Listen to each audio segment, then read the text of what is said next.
Thomas Soto.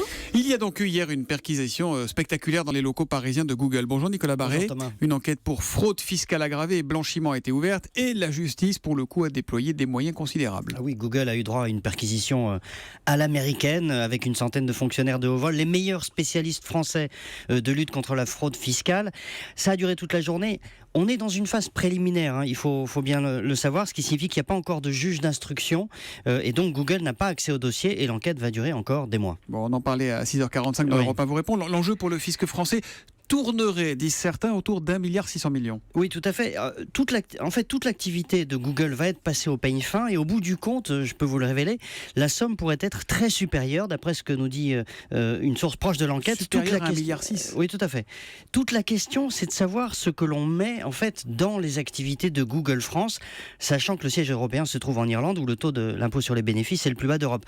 Beaucoup d'autres sociétés comme Amazon, Apple, Starbucks, etc. sont organisées de la même manière pour transférer en fait le gros de l'activité dans des pays à faible fiscalité. Bon, mais Nicolas, les États sont-ils bien armés face aux géants du net qui pratiquent l'évasion fiscale à grande échelle ? Sur le volet fiscal, on peut dire que oui. D'ailleurs, Google a déjà subi des redressements importants en Italie, au Royaume-Uni. Mais dans ce genre de dossier, il y a aussi une dimension pénale. Et c'est là que la justice française, on peut le dire, est beaucoup moins armée, par exemple, que la justice américaine. Vous vous souvenez de cette énorme transaction conclue par BNP Paribas aux États-Unis, 9 milliards de dollars. Alstom, le Crédit Agricole ont dû verser aussi 800 millions de dollars chacun, pratiquement.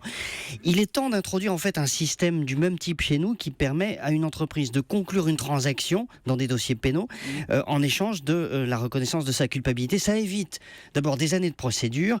Accessoirement, ça permet de faire rentrer beaucoup d'argent dans les caisses de l'État. Michel Sapin avait voulu introduire cette réforme en France, mais le Conseil constitutionnel l'a censuré il y a quelques mois. Des juristes ont planché pour trouver une parade.